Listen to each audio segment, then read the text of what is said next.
So now I have my lifeline in, and I've got a bit of a funny true story to tell you actually. This is the second take of this video. The first one, when I started doing the increases, I managed to make a mistake. So I sort of proved my own point. I went back to my lifeline and got them all back on the needle again. So now let's try again. So we're looking at increases and decreases, and since brioche basically works on pairs of stitches, any increases and decreases also need to be worked in pairs. Okay, so today we're looking at 2-stitch increases and 2-stitch decreases. Increases are quite easy to work, but decreases take a little more thought, so we'll have a look at those in a minute. What we're going to do first of all is exercise 7, where we're going to add quite a few increased stitches, and then we can practice our decreasing on those later on. So exercise 7, row 1, right side main colour. The instructions are to knit the selvage stitch as normal, slip 1, yarn over, and we're just going to do that first short stitch as a normal brioche knit. Just zoom in a little bit, yarn forward, slip 1, yarn over, and now in this next column of stitches we're going to do an increase. So it's a brioche knit as normal, but without taking that stitch off the left needle. Bring the yarn between the needles all the way around and brioche knit again into the same stitch. So we've created 3 main colour stitches from 1. Now we're just going to do a little bit of plain brioche next. So yarn forward, slip 1, yarn over, brioche knit, yarn forward, slip 1, yarn over, brioche knit, yarn forward, slip 1, yarn over. Now we're going to do another increase. So as I say, it's fairly easy really. Into the stitch, it always has to be a short stitch that you do these increases in. If it's not, something's gone wrong. Okay, so a brioche knit, a yarn over and a brioche knit. Carry on in normal brioche for a couple of stitches.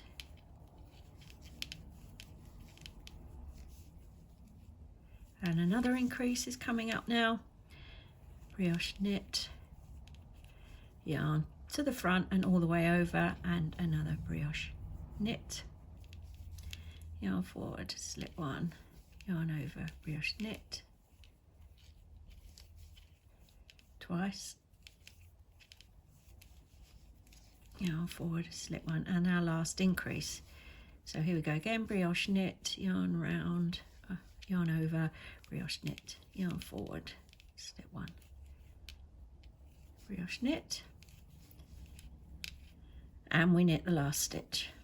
I'm just going to straighten out our lifeline a little bit. So you can see there's 4 sets of the 3 main colour stitches together. So we're going to see how we handle those now on the next working row, which is our right side contrast colour.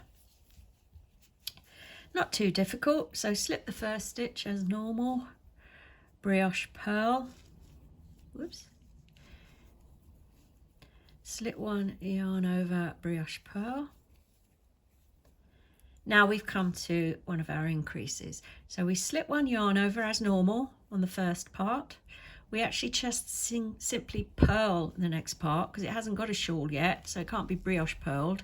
So we just purl it and then slip 1 yarn over on the third part of the stitch. So there we are, we've created 3 stitches from 1, and they're all nicely set up for brioche work now. So let's do the same to the next, till we get to the next increase.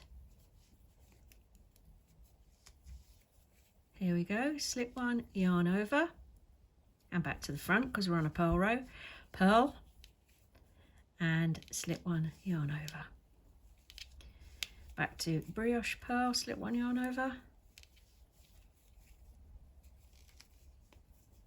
Oops.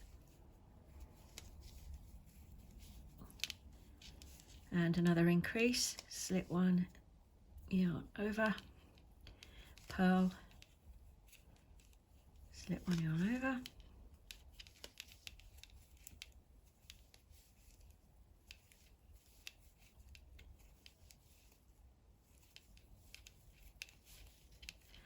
Now the last increase. Purl the middle stitch.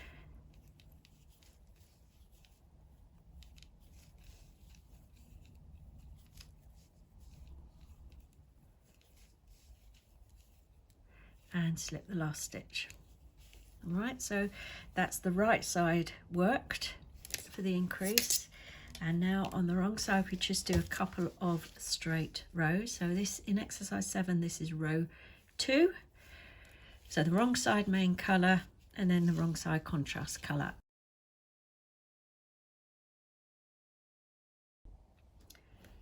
So here we are at the end of exercise 7. You can now see those 4 increases that we did. Doing those extra rows really helps you to see how it actually works. So each one of these is 1 stitch that comes along and turns into 3 stitches, 2 main colour knit stitches and 1 contrast colour purl stitch in the middle. Okay, so now we're going to go on to exercise 8 and we're going to learn the left leaning decrease.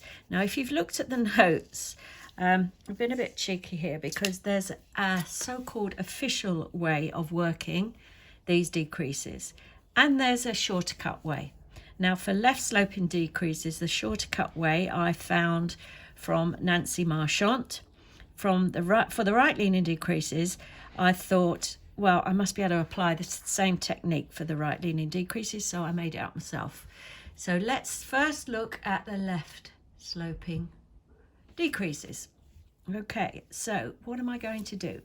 I'm going to follow the exercise 8 pattern. So I knit 1 at the beginning, slip 1, yarn over, brioche knit, slip 1, yarn over. Now I'm going to do a left sloping decrease. The abbreviations, they're quite long really, I think, are BR, capital L, SL. Brioche left sloping, that stands for. Okay, so first of all, I'll show you the official way, although I think most people use the quicker route now, but in case you come across it, it's useful to know what it is. So the official way is you slip that first stitch knitwise. Okay, it has to be slipped knitwise. You knit the individual stitch and your yarn's coming from back here. That's okay, because you do still need to do that yarn over to that stitch all the way back there. Knit that stitch. Okay, pop that knitted stitch back on the left needle, pass the next stitch with its shawl over the top of that stitch, pass the stitch back to the right needle, just tightening up, and pass the first slip stitch over, and that's created your left sloping decrease.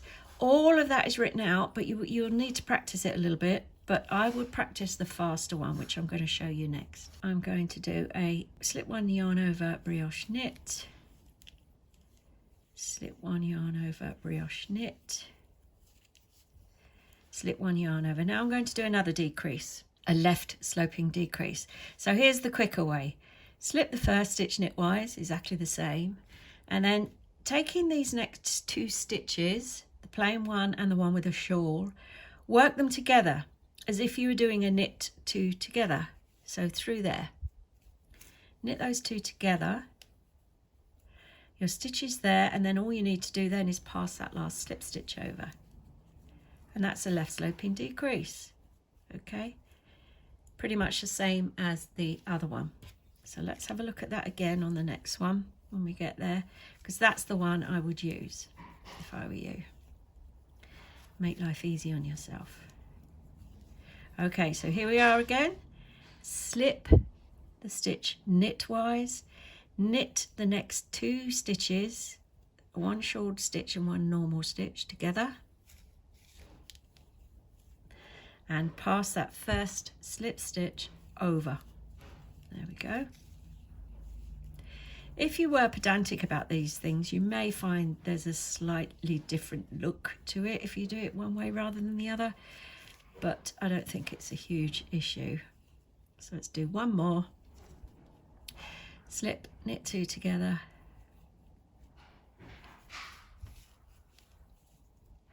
pass the slip stitch over.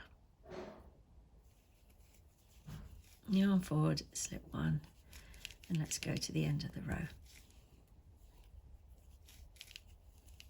Okay, now we need to work a couple of rows really to see the final results of what those decreases look like, but you can sort of see them start to work already. So I'll just do a wrong side row with you and we'll have a look, and then we'll split off and do a little more separately and then meet back again. So wrong side row. I've done it, haven't I? I've done it wrong. I hope you noticed. I don't go to my wrong side row yet because I've still got my orange over here. So I need to slide back and do my orange row. Hey, we're all human. Okay, so let's get this going. And this will be fairly straight. It's the same really as always. Slip the first stitch, brioche purl, slip one, yarn over, brioche purl, slip one, yarn over, brioche purl,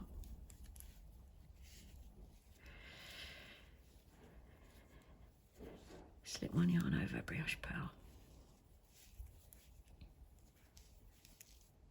Whoops, slip one, yarn over, brioche purl. I need to concentrate. Here's one of our decrease stitches, so it's just the same as any other stitch at this stage. You just slip one yarn over it.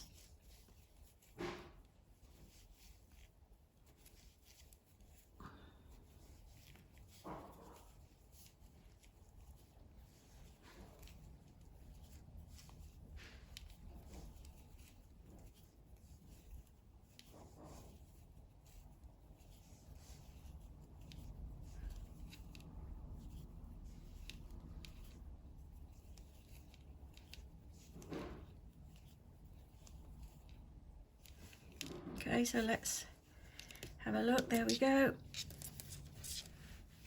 Our decreases are starting to look reasonable, but we will have to work a few more rows. So I think I'll actually leave that to you and meet you back here afterwards. So let's work one complete wrong side row, okay, and then another right side and wrong side row, just in normal brioche, and then I'll meet you back here.